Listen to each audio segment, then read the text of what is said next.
the best antidote for confusion and contention around what constitute hate speech is not to shut down all civic discussion of these important topics, but to invite a civil and open discussion to take place in a forum where CAPS members and the community can learn more about them in a healthy environment. All right, and so now we can move on to our speakers. So first, I'll introduce Aziza Kazoum, who obtained her PA from Wellesley College and her PhD from UC Berkeley. She is an associate professor of Middle Eastern languages and cultures at Indiana University Bloomington, and core faculty in Jewish Studies and the Center for the Study of the Middle East. Before coming to IU, she was at Hebrew University in Jerusalem, UCLA, and the Tel Aviv University. Her previous research asked how Orientalism and the East-West dichotomy shape Israeli Jewish identity and racial ethnic hierarchies in Israel. In her current research, she is convening Muslim and Jewish focus groups. She's asking participants about their experience at the Gaza war, when they feel empowered to speak and when silenced, and how they define Islamophobia and anti-Semitism. So I'm going to fit in the center so I can see everyone. Sure. Sure. Yes. Great. And then, do you have copies of Jerusalem and Ireland? Oh, yeah, they are in the packet, I believe. Are the copies of the definitions in the packet? Yeah, Yes. yeah, okay.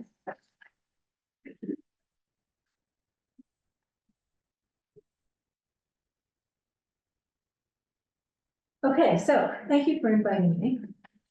As was said, my research is on anti-Semitism and Islamophobia together.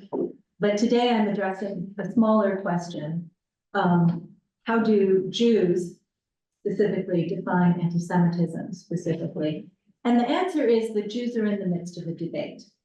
And the debate is crystallized into these two documents that you have, the Jerusalem Definition and IRA. Jerusalem is the Jerusalem Declaration on Anti-Semitism, and IRA is the working definition of anti-Semitism from the International Holocaust Remembrance Alliance. And so I've set my task as taking you through these two approaches. I'm going to reference the ceasefire resolution and the letter about it relatively little. I think this question of anti-Semitism has come up before and is likely going to come up again. And I think I can be most helpful by giving you a general sense of how Jews think through these questions. That enables you to talk to people you represent with some extra perspective. So I've got big slides here, and I'm not going to give you enough time to read them, but you have them printed out, and you also have my email up there, and anybody who has any questions or wants anything can email. So to go to the next slide. The first point is that IRA and Jerusalem agree on a lot of things. For both Jerusalem and IRA, speech is anti-Semitic when it references symbols, images, and negative stereotypes of classic anti-Semitism. So examples are linking Jews to forces of evil, references to a world Jewish conspiracy, or Jews controlling the media or economy or government, or portraying Jews as having a hidden power that they use to advance their own agenda at the expense of other people. And for both documents, it's anti-Semitic to describe the Jewish state using these stereotypes and tropes. So definitions of Islamophobia also include a list of stereotypes and tropes. And this centrality of stereotypes gives you one clue as to why it can be very difficult to have conversations about Israel. So Palestinians are under the control of a Jewish state. This is not controversial to say, right? There's a state, it calls itself the Jewish state. It has Palestinians, both citizens and non, who are required to abide by its policies and rules. Palestinians argue that this state oppresses them as non-Jews. They want to protest this Jewish advantage, this Jewish power, and they want to protest US support for it. It can be complicated to do that without touching on stereotypes of international Jewish power.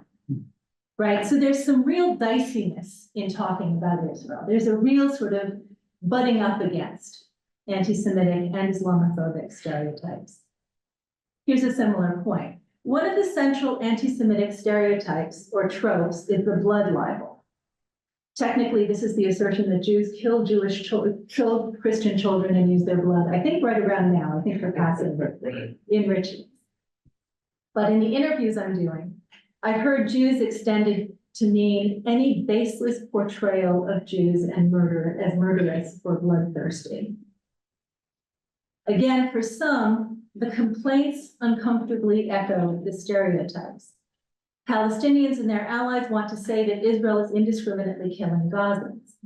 Some Jews hear, in the specific language used, a blood libel, right? A reference to Jews as murderous and bloodthirsty. Okay, so on the next slide is a full list of where Jerusalem and IRA agree. Both IRA and Jerusalem reference denying or minimizing the Holocaust. Holocaust denial is about dismissing Jewish suffering, and in my interviews, Jews are generalizing to any kind of callousness toward Jewish suffering. Callousness can also measure Islamophobia, and this is a major issue in talking about October 7th and the Gaza war. Jerusalem adds what are often called dog whistles or coded statements. So the Rothschilds control the world as code for the alleged power of the Jews. Both documents consider it anti-Semitic to hold Jews collectively responsible for what Israel does, or to treat Jews just because they're Jewish as agents of Israel. Both argue that it's anti-Semitic to accuse Jews of being responsible for something that a single Jew or a Jewish subgroup did. Charges of dual loyalty, that Jews are by definition more loyal to Israel than their own nations, are considered anti-Semitic. And then these last points technically exist only in one document, but I think based on the larger literature, it's possible to argue that both approaches agree. Essentialism is the practice of treating character traits as describing all members of a group and as inherent to the group, often considering those traits to be biologically passed down or even culturally passed down across the generations.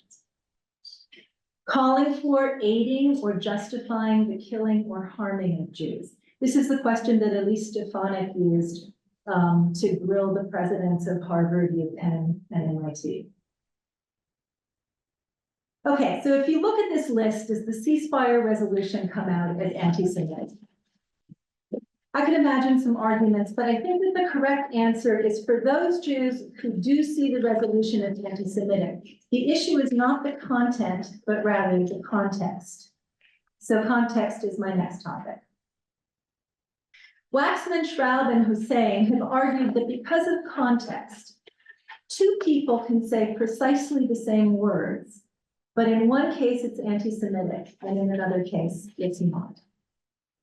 An example is the person who has said anti-Semitic things their entire life, has never been interested in any kind of international causes, and then suddenly discovers the Israel issue and starts posting about Israel. Their critique of Israel would be understood to be anti-Semitic. Critiquing Israel is the cover, the direction of the anti-Semitism. To apply that to the ceasefire resolution, the concern would be not the resolution itself, but the larger project in which it's embedded. The double standard that was mentioned in Babek's critique of the ceasefire resolution is another example of context. The double standard refers to cases where people judge Israel by a different set of criteria than other countries, or cases in which people become hyper-focused on Israel.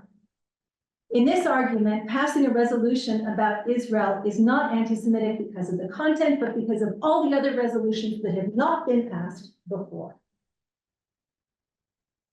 But context is also where Jerusalem and Ira diverge from each other, because Jerusalem uses the concept of context to articulate when critique of Israel is not anti-Semitic.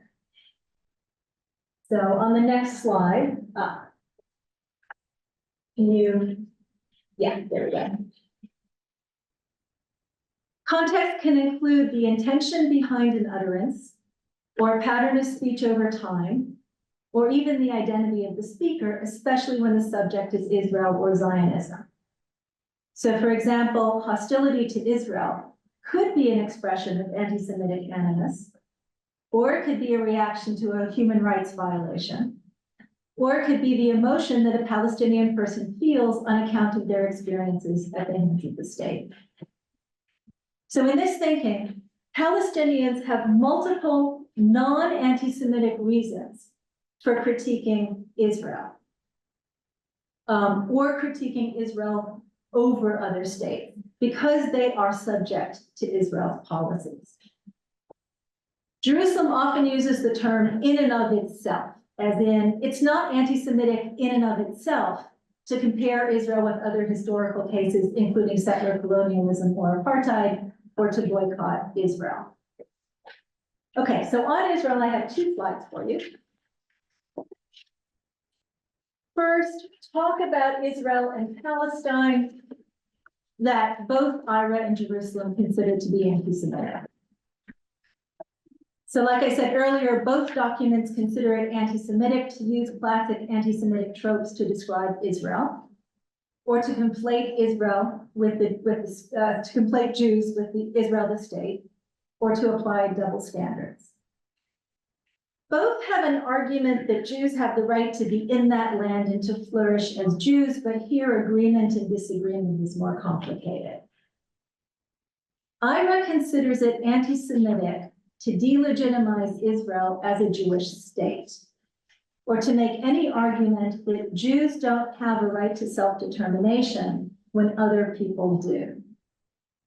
Jerusalem is a bit more cryptic. It says it's anti-Semitic to deny the right of Jews in the state of Israel to exist and flourish collectively and individually as Jews in accordance with the principle of equality. What does that principle of equality mean? In section C12, Jerusalem opens up the conversation for, quote, a variety of constitutional arrangements for Jews and Palestinians. And that is part of what distinguishes it from Ira's approach. And then my second slide is how both describe critique of Israel that's not anti-Semitic. I needed more space for Jerusalem than Ira there. Proponents of Ira are a diverse bunch, as is everyone, but in general, they tend to say that it's by definition anti-Semitic to support the boycott, or to call Israel an apartheid state, or to call Zionism racism, or to reference the term river to sea. Jerusalem is more circumspect, arguing again that these statements can be anti-Semitic, but are not necessarily. So then 2 more points before I wrap up. There's one other central difference between Ira and Jerusalem.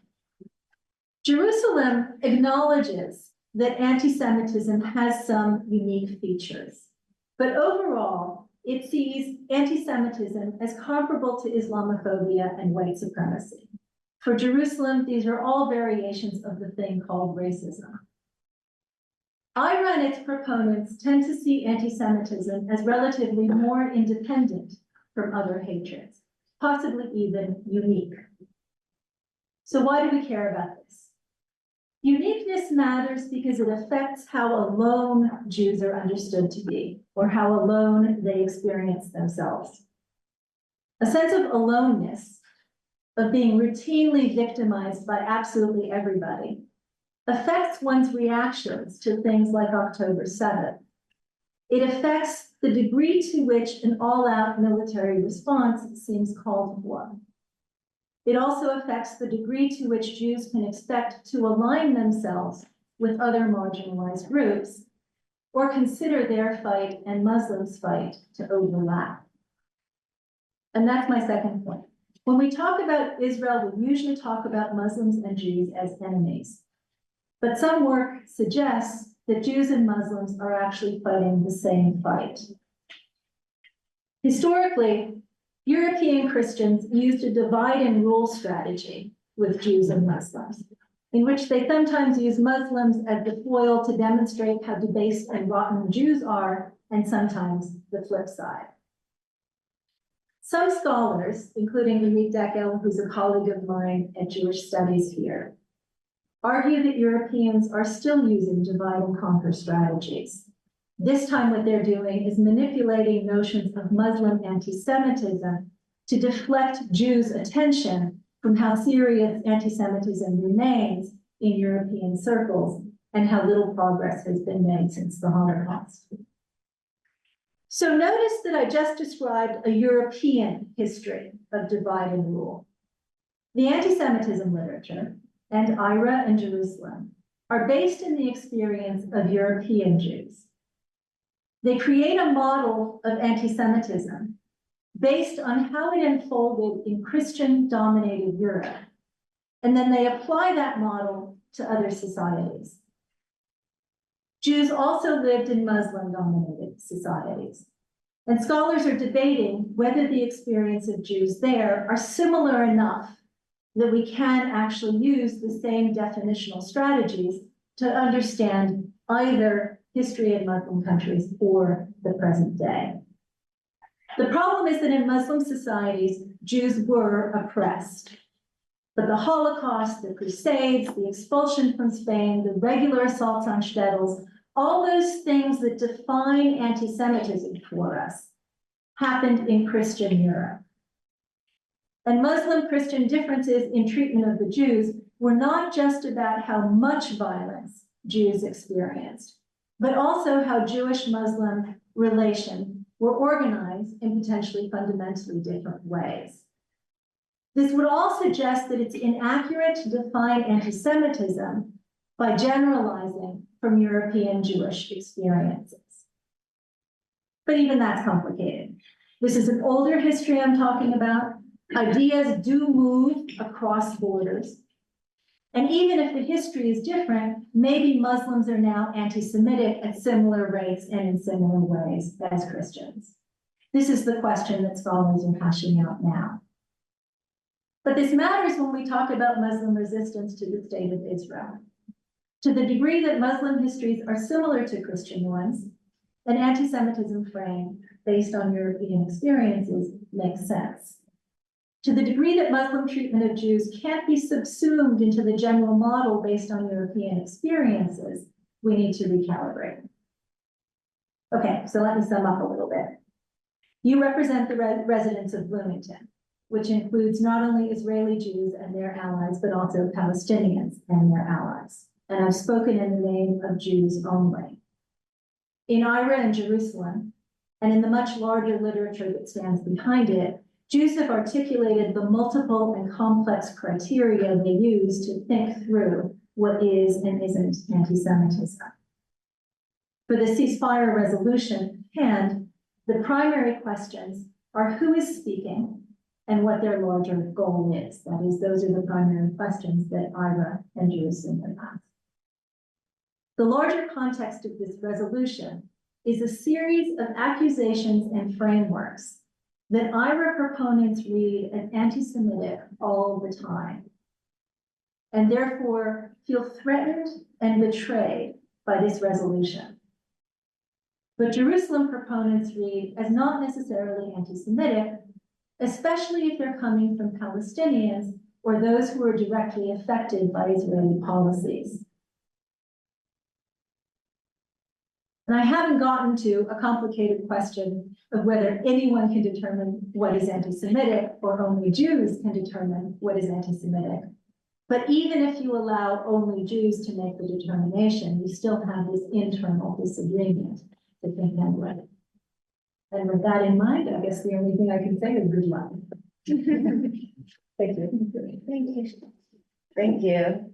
And we will be having a period for questions, both from commission members and audience members later. So we'll hear from our three speakers first.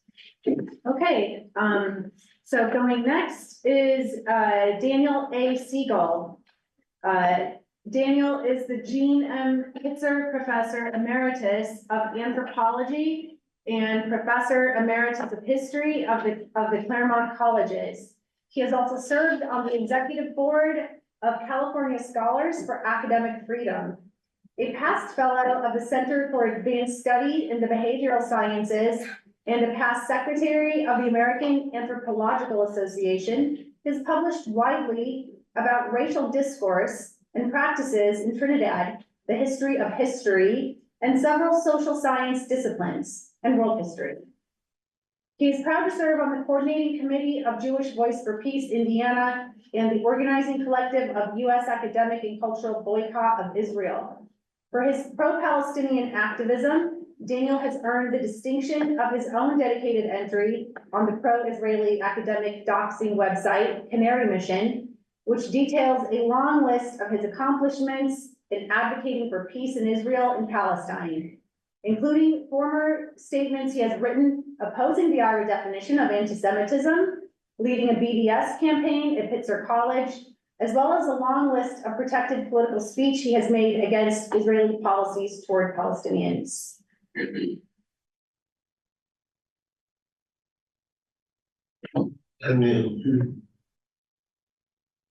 you hear me now? Yes. Thank you. Just about 1 year ago, I was in the West Bank, and some dear Palestinian friends invited me to share dinner with their family.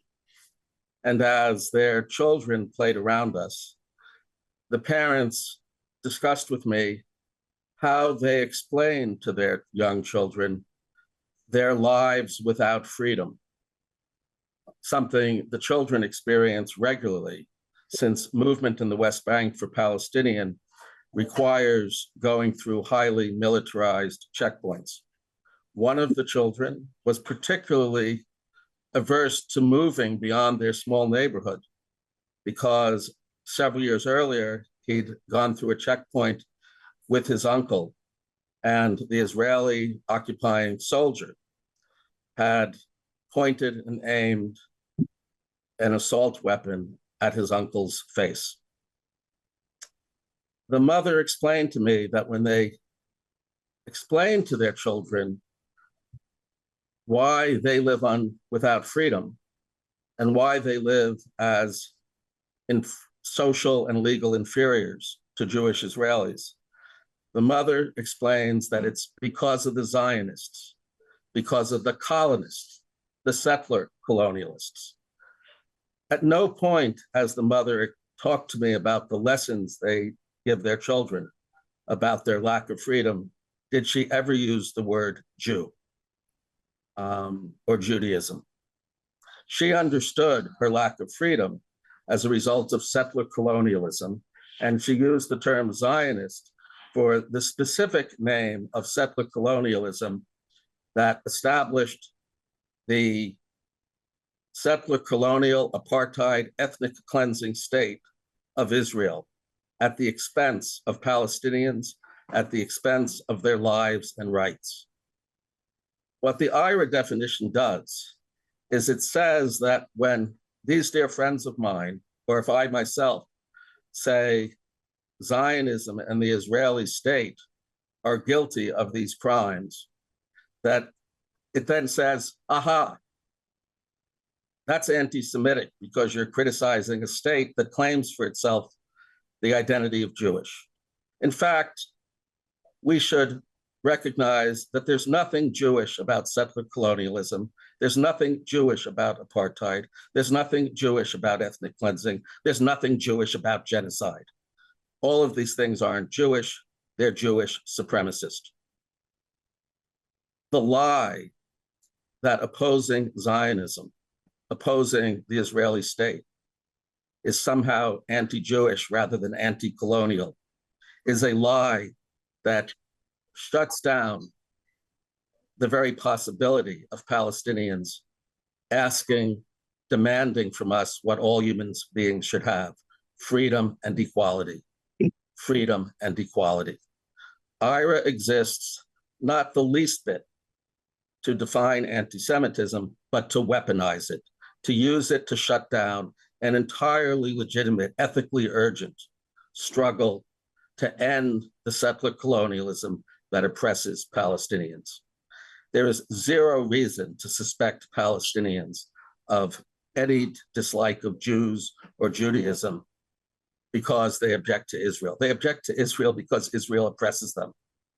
There's nothing anti-Semitic about that. Calling it anti-Semitic is to attempt to stifle their pursuit of freedom. That is, in fact, anti-Palestinian hate. The IRA definition and its attempt to use it, as in the false attack on caps, is in fact hate speech. The IRA definition and the attempts to use it to shut down the Palestinian struggle for freedom and equality, that is hate speech. As a Jew, I thoroughly reject this.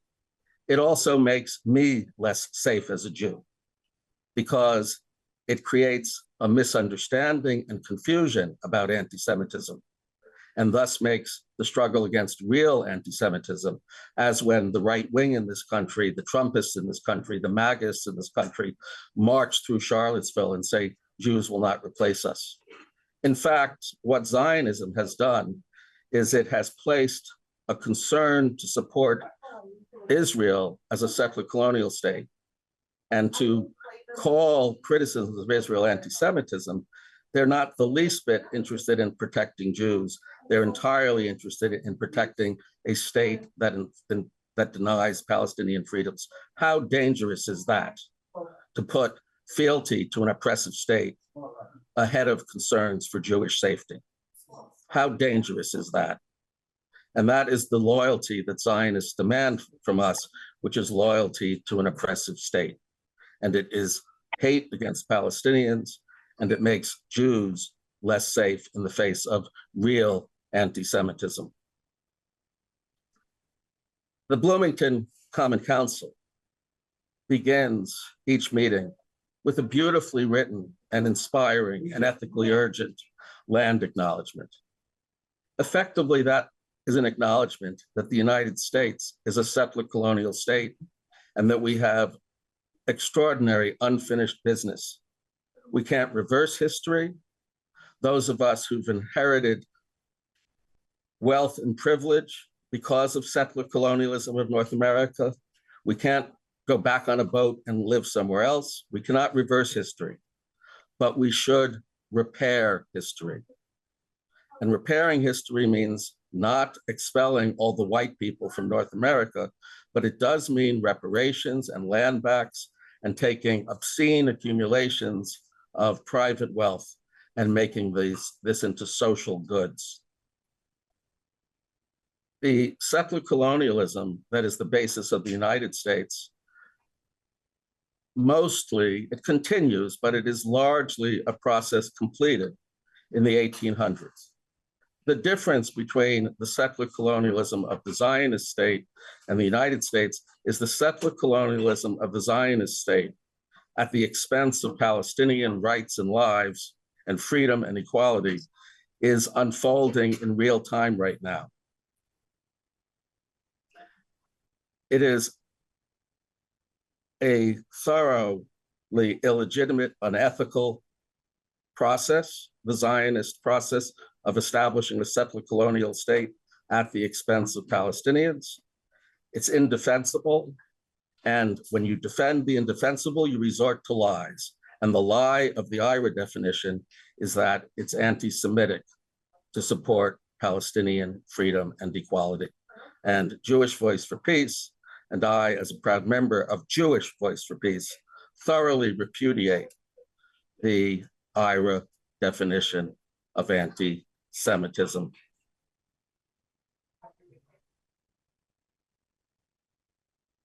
There is nothing hateful. So the same family that welcomed me in their home as a Jew lived in a regime where Zionist soldiers can enter their home uninvited, unwelcome, at the barrel of a gun. That same family welcomes me, embraced me, fed me, but they don't want Zionists in their home. And they unwelcome Zionists. But that's not anti-Semitic. That's because they believe in their own freedom and equality as human beings, and it's because they are against colonialism. And we have to recognize that the Zionist movement resorts to the lie that there's anything anti-Semitic about rejecting the legitimacy of the Israeli state, that resorts to the lie that there's something anti-Semitic about opposing settler colonialism. Self-respecting Jews support Palestinian freedom. Self-respecting Jews know that the lesson of the Holocaust is never again to anyone. And people who seek safety through state domination do not understand that all of our safety, the only true path to our safety, is through solidarity and our collective liberation, living with equality and freedom for all, and living with genuine social justice for all. So Jewish Voice for Peace, our Jewish view is that IRA is itself hate speech, it is trash, it should be rejected, and that we should reject anti-Semitism, but real anti-Semitism, and not sow the confusion that criticism of Israel, rejection of the legitimacy of the Israeli state is in any way anti-Semitic. Thank you. Thank you. Yeah, do you want to sit at the table? I want to add one more point. Yes. Yeah, Sure. you've got time. The question of whether only Jews can have a voice in defining anti-Semitism. The problem is that the dishonest propaganda lie of the IRA definition doesn't only impact Jewish lives. It in fact stifles the Palestinian pursuit of human rights. If it's being used to stifle the Palestinian pursuit of human rights, of course Palestinians should have a say in this definition. So no, it is not. As a proud Jew, I have a voice in defining anti-Semitism, but so should Palestinians if the definition is being used to support their oppression. And saying that they shouldn't is a way to further stifle and oppress them. I'll give an analogy. I proudly say Black Lives Matter. We know that some people who are invested in white supremacism and white privilege tell us that they hear that as white lives don't matter. They hear it as anti-white racism. But we know that what they're really concerned with is to protect not white people, but white privilege and white supremacy. And this is exactly analogous. When you hear people say that they hear that Israel is an illegitimate settler colonial state, or that Zionism is a form of settler colonial oppression, when they say that's anti-Jewish, it's because they're invested in Jewish supremacism and Jewish privilege. And let me tell you, it is a desecration of— I don't want to interrupt you, but I would love to hear. So sorry, I'm in a public. It is a desecration of my Jewish faith. I will not remember the exact words, but one of the great teachings in Jewish theology is the oppressed call and God's ear hears them.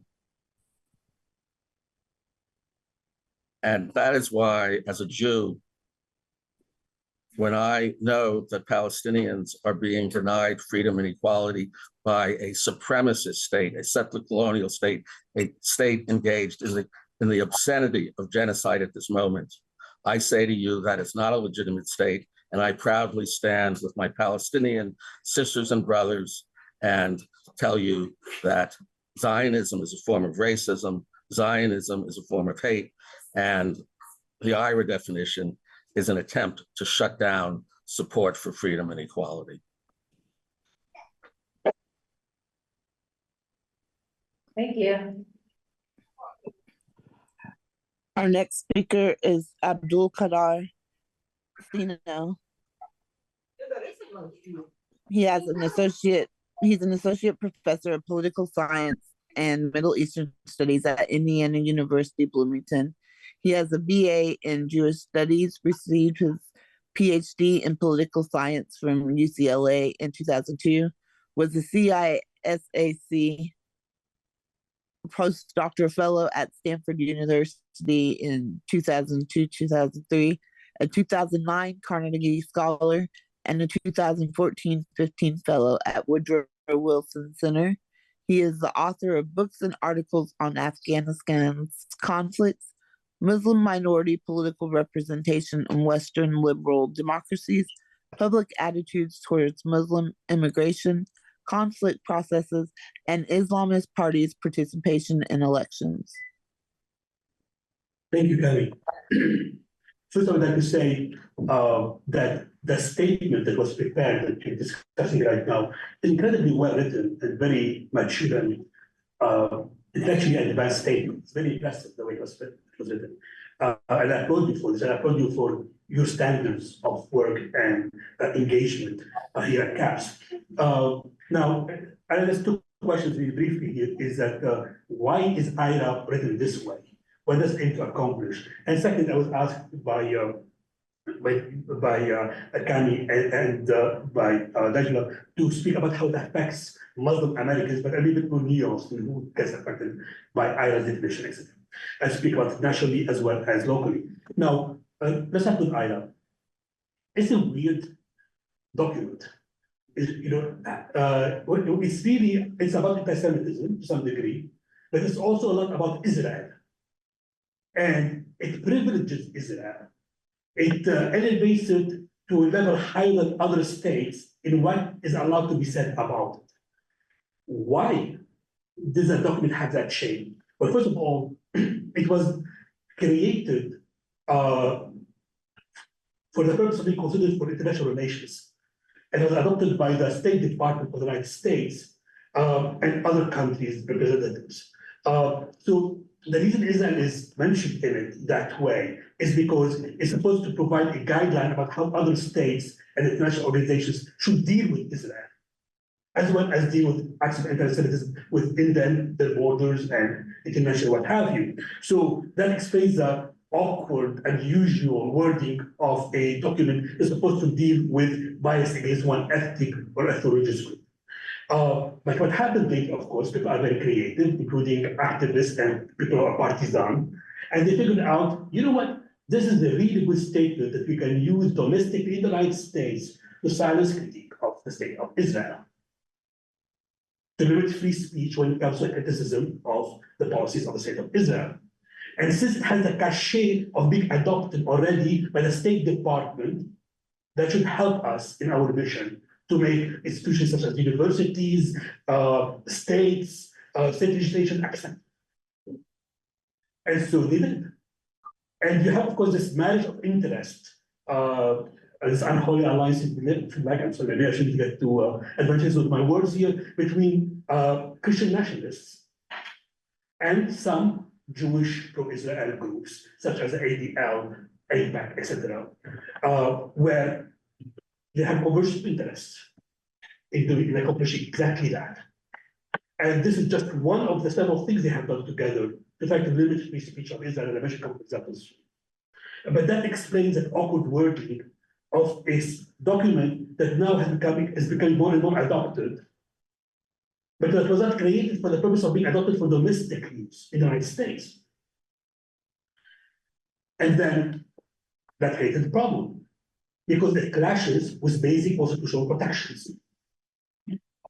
So at the heart of the double standard clause of IRA, which is the one I will focus on. There's other things, of course, in it that are perfectly acceptable, as Professor Khazoum mentioned when she compared it with the Jerusalem Declaration. But if you focus on the double standard clause, it basically says that if you want to criticize Israel, you have to abide by a series of criteria. And if you don't, then you are an external. Okay. I don't know of any other country in the world which is protected by anything like that, that has been stated by governors like our own Governor Holcomb, who said this is unacceptable conclusion, or other politician statements, etc. There's only Israel, nothing but Israel. Now, why would the advocates of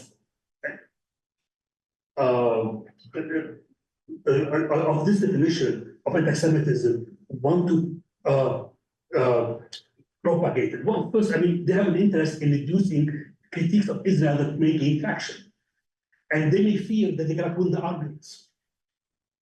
There are reasonable arguments being made by Israelis as well as others that Israel is an apartheid state.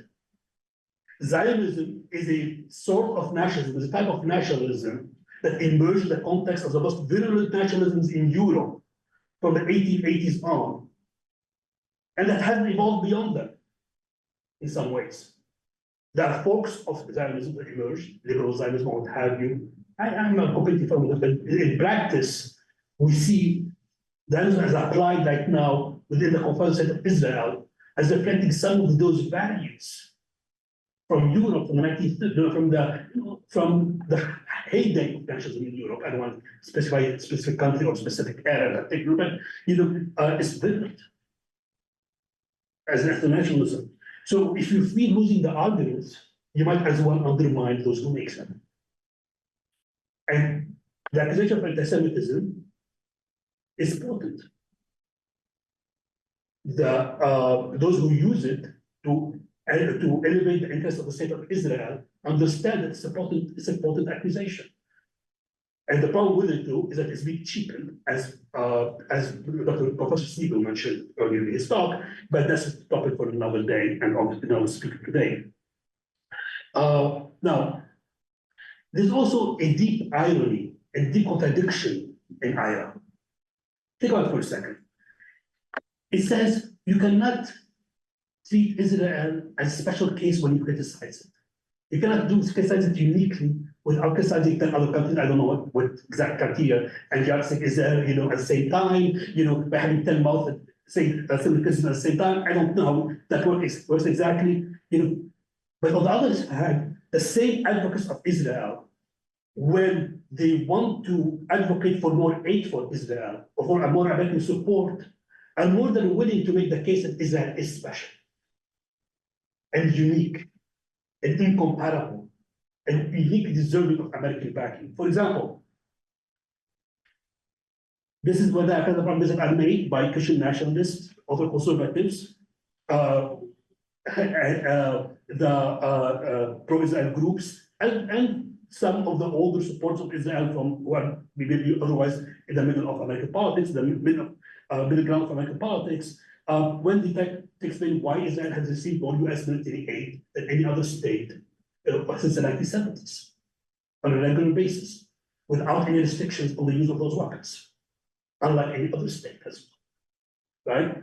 We're talking about $300 billion in today's dollars, when you adjust it to today's dollars. Why Israel is the only state that Christian nationalists elevate for theological reasons.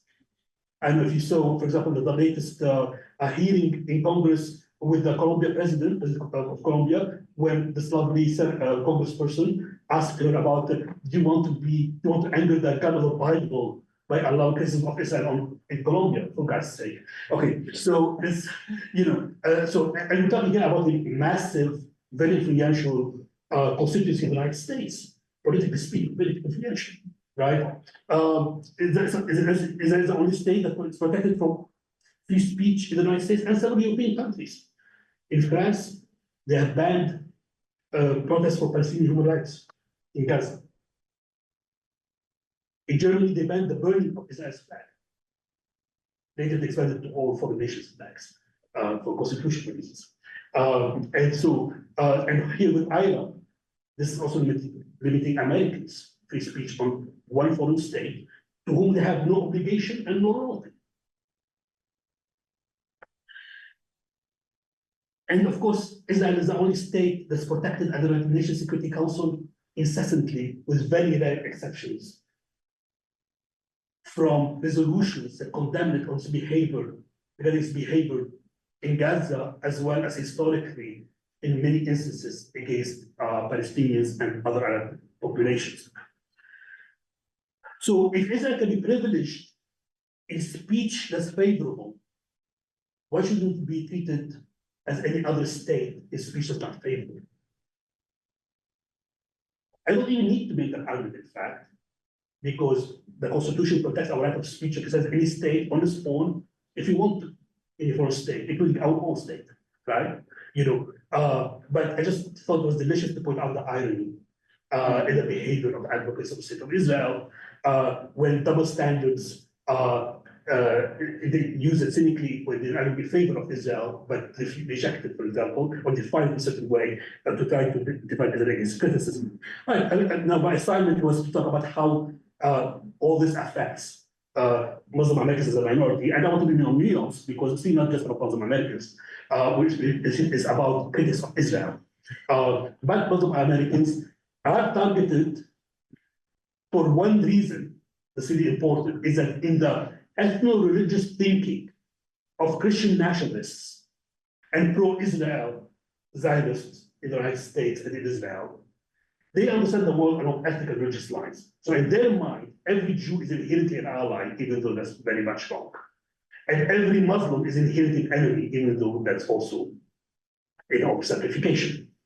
In fact, we have some interesting numbers out there right now. For example, in the United States, people have just conducted a survey of Jewish and Muslim Americans, representative samples and all that, where they find that about a third about 35% of Jewish Americans believe that the way Israel conducted its operations in Gaza is absolutely not acceptable. And 70% of American Muslims do the same thing. And so when we talk in absolute terms, Jews and Muslims, it's ridiculous, in fact.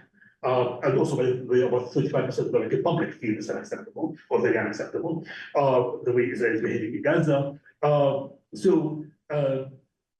But in the minds of the ethno-religious people, the people who are thinking is based on ethno-religious considerations, they see the Muslim as an enemy.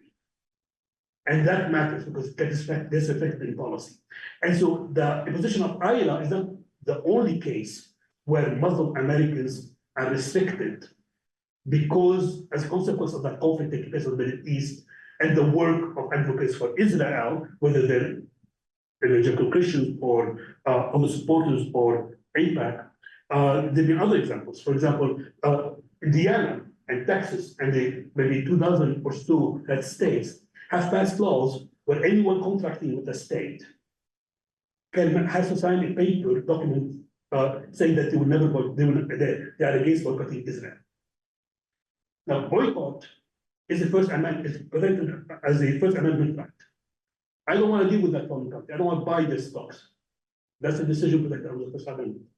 Okay, so there were famous cases in Texas, for example, a teacher, a special needs teacher, was a contractor in a school in Texas. Therefore, a Texas contractor. She was Palestinian. She refused to sign it, and they told her, "Sorry, we cannot renew your contract. You work for us for the least, thinking that no, you can book it." And there have been many other cases. And we also have that law in Indiana, by the way. And so you may also recall about a decade ago, anti-Sharia laws were passed. Well, the instigator of those laws is actually an Israeli American who lived in Israel. He was an Israeli Orthodox Jew, okay, a lawyer, an attorney. And he started a campaign to help the interests of the state of Israel. But what's the connection between Israel and the Sharia laws of the United States? First of all, let me clarify. There's no Sharia law in the United States. Okay, nor will there ever be. We have American common law only, and there's no room for a foreign law to be applied along American common law. It's all a fabrication for electoral reasons. Well, of course, the Christian right voted, and the politicians who do well when there is fear in society of foreign other and something other. Loved it. And therefore, it's a low-cost thing they can do to pass an anti-Sharia law in a red state to make it their own case. But why would that Israeli American want to promote that? I mean, there's deep irony here. If Sharia is forbidden, Islamic law, then also Jewish law, which he practices as a other conservative Jew, would be at risk, right? But the reason is because in his mind, Muslims are the enemy.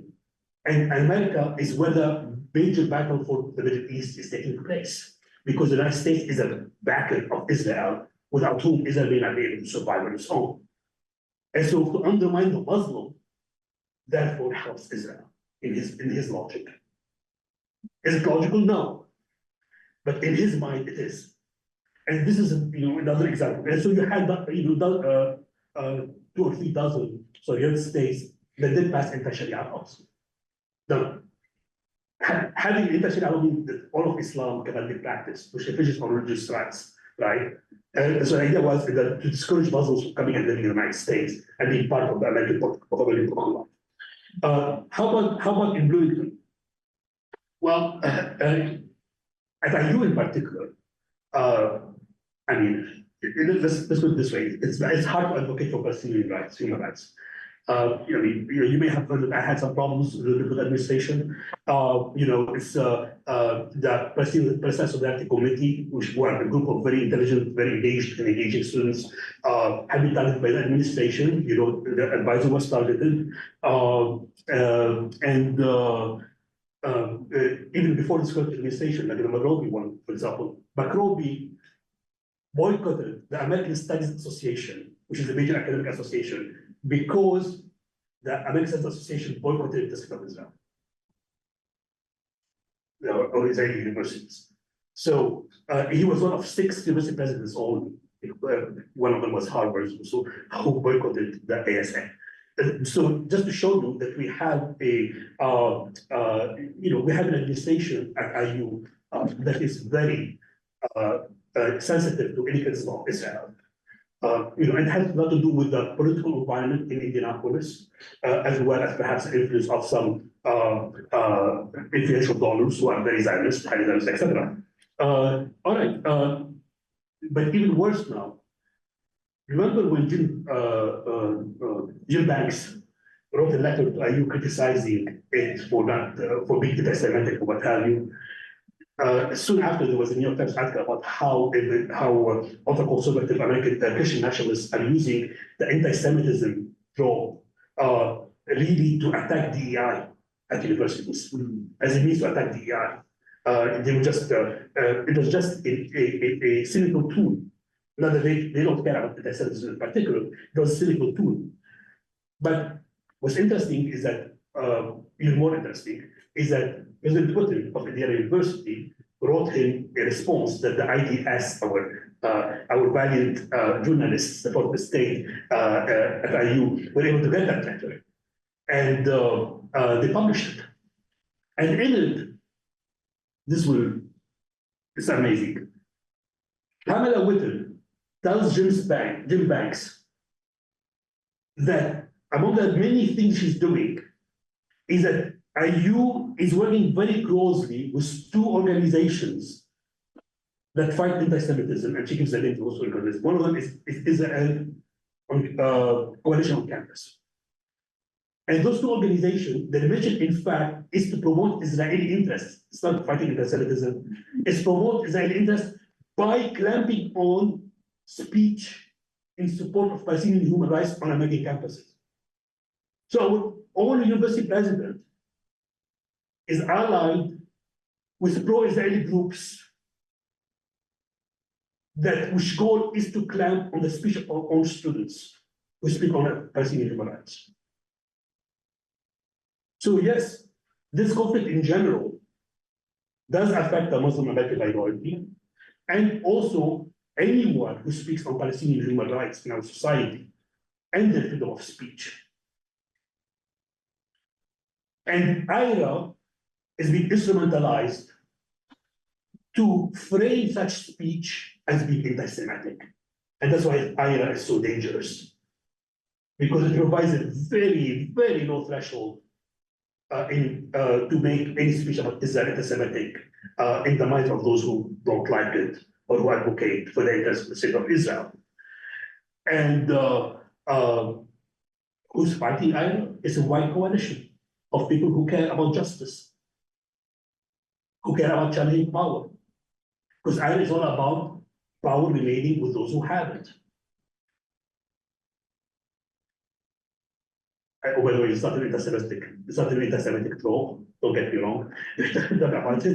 So, because that could be IRA as being very anti-Semitic, and that basically in support of the state of Israel, its policies. Now, also there's another thing too here, and let's be careful about the words, because some of them can be a bit misleading. Supporting Israel or criticizing Israel, the section of that is about criticizing Israeli policies.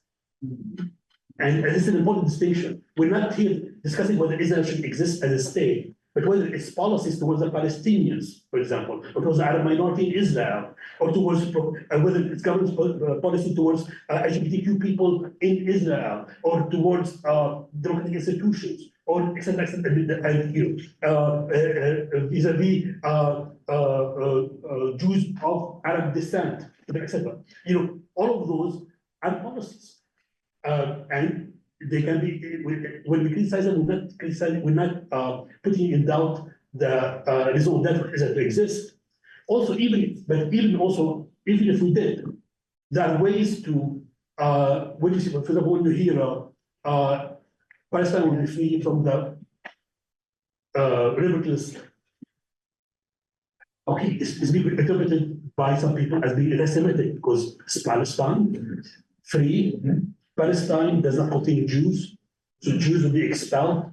So it is calling for Jewish genocide. Well, that's one way to see it. But there's another way to see it that no one talks about, which many other people chanted actually believe in. Meaning that the two people can live in one land. So maybe Israel as a Jewish state, and a state only for Jews, when even the Arab Israeli minority have, whenever they have second class citizen status, could become a state for two people. And in that scenario, there's no genocide. In fact, I personally advocate that. Under IRA, when I advocate for one state for two people living side by side as co-equals, as citizens of the same state with similar rights under the law, under IRA, I'm an anti-Semite because I put in doubt Israel's existence as its current status or its current laws. But there's nothing anti-Semitic about criticizing institutions, which are themselves racist, because they elevate one group of people against over others. But under Ireland, that would be anti-Semitic. In fact, it's a litmus test. If it is anti-Semitic to call for equality under the law, regardless of race and religion, then that's dilutes that concept of anti-Semitism so much that it has no meaning whatsoever anymore. And that's why IRA is very dangerous. Thank you. Thank you very much for that.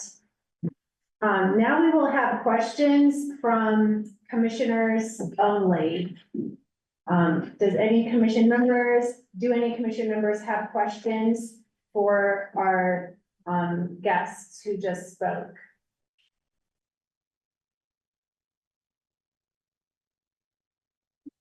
No questions.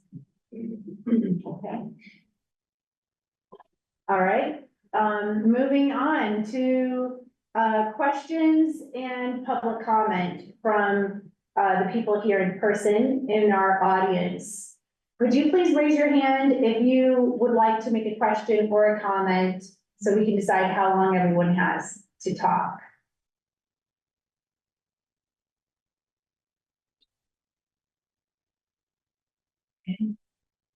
Well, in that case, we can allow, Jason, you're chairing the meeting. Yeah, I don't think we need to. And if you could state your name and spell it for me so that I can get it right in the minutes. Start with David.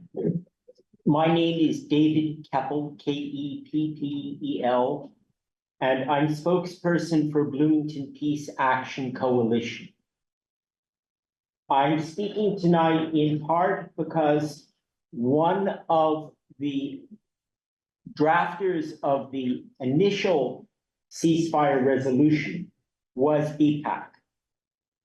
And I would like to try to talk about our motivations in BPAC for feeling that this resolution was necessary. Last night, the United States Senate passed $14 billion in so-called emergency military aid to the state of Israel. I feel compelled, not because of ethnic or religious background, but I feel compelled as an American citizen to be accountable for the actions of my government. It is my government which has been indispensable to the current military campaign the state of Israel has waged in Gaza. It is my government that has supplied heavy bombs that have destroyed the lives and homes of civilians. It is my government that on 3 occasions exercised a veto in the United Nations Security Council. Recently, New York Times columnist Michelle Goldberg said that although the actions of the anti-war movement have been imperfect, that she was painfully reminded of the 1950s campaign of Senator Joseph R. McCarthy, accusing Americans, distant Americans, of being pro-communist. I think that that is what is at stake here. What is at stake here is our free speech rights as American citizens to take responsibility for the actions of our own government. And I think that as you have heard in 3 highly articulate criticisms of the IRA definition and the way it has been wielded, those are attacks not just on Palestinian Americans, and there's certainly not the responsibility of Jewish Americans, because you have heard a very eloquent advocate of Jewish voice for peace tonight. But they are attacks upon our rights as American citizens, our rights and our responsibilities as American citizens. And I cannot accept what my country is doing in Gaza. And I commend the Commission for its vigorous and articulate response to the charge made by one individual against the Commission. And I encourage the Commission to defend the rights of free speech with respect for all and with compassion for people of different views in the city of Bloomington. Thank you.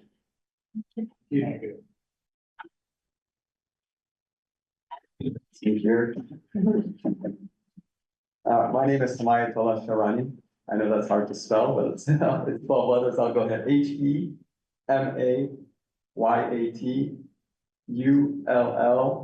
and that's just the first name. And then ShahranI. Thank you. Thank you. Well, first of all, I want to thank CAPS for everything you guys are doing.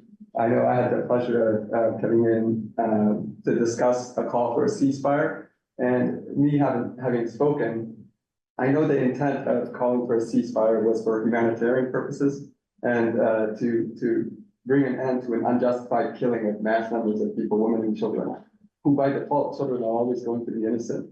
And so I know that is what motivates a lot of people. So I myself found it very appalling that an individual was using the IGR definition to try to accuse CAPS of anti-Semitism. And in fact, I find it quite, I don't like to use the word hypocritical because it's a very strong term, but maybe euphemistically ironic that when people are trying to call an end to ethnic cleansing or genocide of races, that they're saying calling for an end to that, calling for a ceasefire against attacks against another ethnicity is racism. It's like, wait a minute, what are you talking about? Which one is racism? Continuing the attacks against these people because of their race, killing entire civilizations, societies, women, children, hospitals, residences, the complete decimation of society, that is racism. You know, and calling an end to that is actually against racism. And yet to kind of flip that around, reality upside down, and say, no, you're calling for that is not because you're not advocating or allowing us to continue this. I find that very, very appalling and sinister from my perspective. It really lacks substance, and I find it abhorrent to be frank. So I applaud you guys for your courage in sticking to the principles, which is very substantive. But also with respect to the presentations that were made here, I really appreciated all three of them.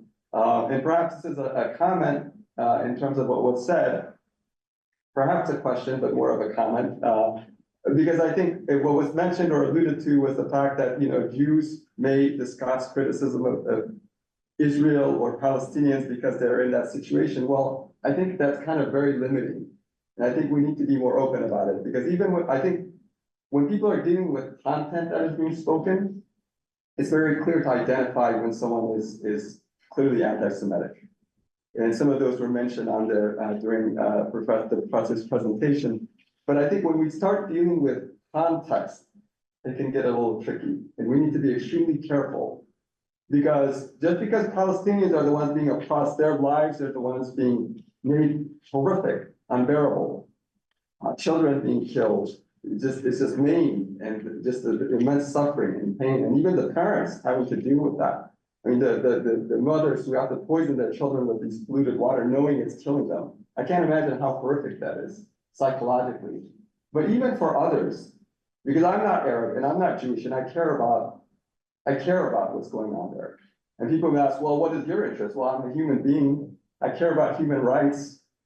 It was mentioned by Mr. Keppel, you know, our taxpayer dollars are the ones funding this, but also our government here has been providing the diplomatic cover for this. And not only that, but this occupation has been going on more than my entire life.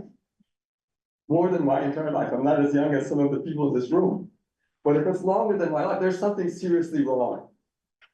And not only that, but also from a religious standpoint, you know, that area is very sacred for the Abrahamic faith, as people like to call it. I don't like that term, but you know, the monotheistic faiths, as most people like to call them. And they comprise a large, perhaps more than half the world's population.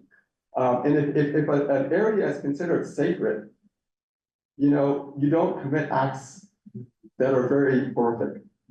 For example, for Muslims in Mecca, or a sacred place, you're not allowed to kill people. You don't kill insects. You go on a pilgrimage, you don't even cut down trees. You don't fight. You're on your best behavior. Your prayers are counted many fold more, but at the same time, your bad deeds are also counted much more seriously. So, and when people see this area as a very sacred place historically, religiously, it has relevance to people. So what I don't like is the fact that it would limit who can criticize, who can discuss, because again, it needs to be the substance. There can be all kinds of reasons why it's relevant to people. And so that I think where I have a little bit of an issue is when well, IRA is clearly flat out problematic, as I kind of mentioned, and as it was alluded to. They're doing exactly the thing that they're saying it shouldn't be, is conflating the two things. But also, I think with respect to even the other definition, the Jerusalem one, I think we need to be careful and not just limit it to Palestinians and Jews. I think it needs to be open to everyone and more focused on the content.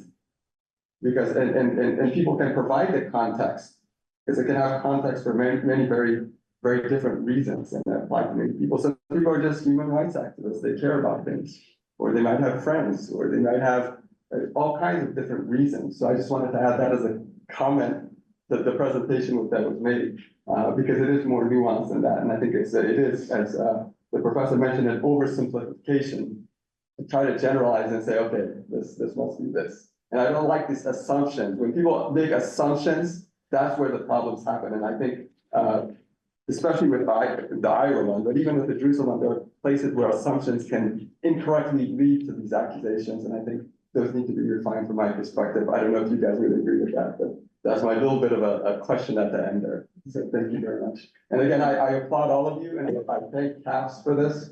And I know you guys are working to combat racism, and I think by calling for a ceasefire, opening up humanitarian aid, you are in fact combating racism. So I find it appalling that anyone would say that that is racism. So thank you for that, for your courage and your persistence. Resilience is the word I'm looking for. Thank you. Thank you. Yeah. I just wanted to ask a follow-up question of Professor Kazum. So I know, where you sort of ended, it was fairly gray, saying, well, the IRA would say that this speech itself is anti-Semitic. Yet both definitions seem to agree that context behind any speech matters. And so, you mentioned a couple, I guess, justifiable non-anti-Semitic reasons for making such speech might be, you mentioned they might be Palestinian people, or they might have, they might view Israel, they might be focusing on Israel for legal reasons. Or I just was wondering if you could talk more about that, and very specifically about what those two definitions would have in common about what would be acceptable reasons to make such critical speech of Israel's policies. And it may be specifically on the reasons that have been given here today for why our community put forward that resolution, the actual intentions that people have given.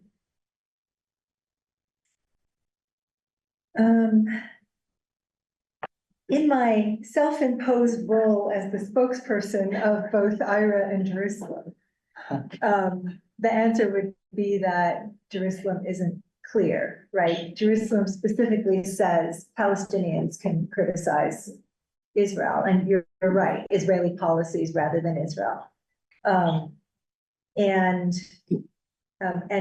as an aside, the whole idea of criticizing Israel is complicated because it implies that there's one Israel, but Israeli Jews themselves fit the whole spectrum on the conflict, right? They vote everywhere, so it's not clear which Israel is being criticized. Netanyahu is not extremely popular right now, and he's never actually been, well, he was once very popular, but recently he hasn't been very popular. Yeah, so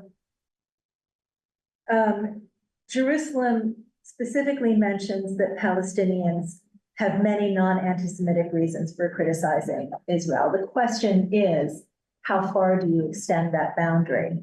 Arguing that my money is being used to bomb Gazans right now would fit Jerusalem in the sense that it would be a non-anti-Semitic reason, right? What if we're in Jerusalem's head, right, which is what my task is today, how far would we extend into the Arab world or into the Muslim world or into the general Middle East region past Palestinians, right? Jerusalem would give us some sense that anyone who's being affected by Israeli policy would have clear non-anti-Semitic reasons for criticizing. Looks like you want to. Sorry, just to build a bit on Ramatullah's point earlier, that, well, I mean, when we criticize China for how it treated the Uyghurs 2 years ago, Right. The one question that people who are neither Chinese nor Uyghur are expressing their disdain and unhappiness with that. Of course not. There's a lot in international law that permits people who are not affected directly to play a role. For example, there's a duty to protect that is now being used in international law to say one country can actually go intervene in a different country to protect the minorities subject to genocide if they want to. There is a doctrine in international law that has legal basis. You don't have to be connected to a conflict to be allowed to talk about it. And you don't have to have the burden of explaining your type of conflict to take a moral stand. It's only those definitions that this exists, even in the Jerusalem one, right, which I look very favorably upon, don't get me wrong, but this one is a bit different. Yeah. Because there's some presumptiveness jumping to the conclusion, even in the Jerusalem one, and that's what my point was, is presuming that in a blanket way is very, very dangerous. Presuming what, sorry? Presuming that there's anti-Semitism if you don't fit into this category or that category. Of the presumption of. If you're not Palestinian, then the presumption is yes, exactly. It presumes guilt, that it must be hidden. And that's where I think the danger is when people go down into the context without looking at the content or even asking for the context. There's very dangerous ground there. Would you agree? For sure, I would say that Palestinians are being presumed innocent. I don't know that others are being presumed guilty. I'm not sure. Well, we saw that with Cass. That's why it just seemed that way to me, like when I see it factually. What people do is different from what these documents are doing. I think that Jerusalem and Ira and many Jews believe that there is a dynamic in the world in which anti-Semites are using Israel as cover. And I think that it therefore becomes very important to create a list of conditions under which we know that that is or is not happening. So hopefully that's a way of addressing your concern that some people are guilty until proven innocent. Maybe not precisely, but Jews are certainly concerned that this is going on, right? That people are using Israel as a cover for anti-Semitism. But isn't that conflating Israel with Jews? Which is really anti-Semitism according to both definitions? The argument of Ira and Jerusalem and many Jews would be that they are not the ones who are conflating Israel and Jews, but that there are people who dislike Jews who would like to say that it's not politically correct, and critiquing Israel would be for them a way of critiquing Jews, right? They're saying Israel, but they mean Jews. The assertion is that that is a thing that exists, and it should be sought out and stopped as much as any other kind of oppression or inequality or abuse should be sought out and stopped. Right, I think your comment is extremely important, right? We also don't want to presume that people are guilty. But I think that the Ira Jerusalem comeback would be, this is a real thing. We're not making it up. There's a reason to question whether it's there or not. There's a lot of fine tuning that needs to happen then.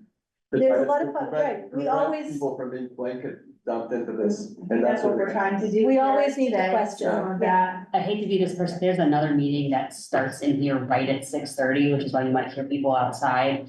So I might recommend you all call the question on your statement if you would like to do that, and then, let the other. But I have so much get more set to up. say. We'll have to talk after. Maybe you can find out. Yeah, great, thank you, and thank you, yeah. So without further ado, I'd like to make a motion, to vote on the statement, on the IRA definition of anti-Semitism. I can second that motion. Okay. So, Do you want to? roll. So roll call vote, Jenna? Sorry, before we do this, can you restate that and kind of Yeah. clarify I'd like that? to make a motion that the commission pass the statement on the IRA definition of anti-Semitism. Thank you. I appreciate that. No, Thanks, yes, it wasn't clear, you're right. Roll call vote, Jenna? yes. Doc? Yes. Tyler? Yeah. Hazel? Yes, I vote yes. Tammy? You're muted. Yes. Passes unanimously. Hey, yeah, I just wanted to, make one more short comment before we all run out of here. And that's through my service on this commission, I have learned that communities are made safer when citizens come together to protect the safety of the least safe people among us. This is the specific task of our commission. This is what happened when the local residents of Bloomington, who are aware of the horrific crime of genocide, among many other crimes that are taking place in Gaza, and of our community's very tangible connections to those events, assembled together to ask our city to take the first step necessary to end the genocide, which is a ceasefire. In working with this group, I have been inspired by the bravery and camaraderie of these residents, many of whom have experienced enormous personal loss during their lives from the crimes against humanity committed during the Holocaust in Europe, or who have suffered from the crimes against humanity that have been committed in more recent times. Those residents of diverse faiths, ethnicities, social status, and political persuasion all stopped and they felt ethically obligated to act. And they took civic action to help save the lives of people they have never met. I'm proud to live in a city with such people. And I thank the community members who are with us today for your commitment to peace, safety, and justice in Bloomington and elsewhere. Before we wrap up, Yeah. I want to say thank you to everybody that spoke today, the professionals that gave the very educated information and shared that as well as the community members. We can tell that this means a lot to every single one of you, and I appreciate you coming out and sharing with us today. We want to express our thanks as well. Indeed. Thank you. Thank you. And with that, I'll make a motion to adjourn. Second. All right, you're adjourned. Thanks, everyone.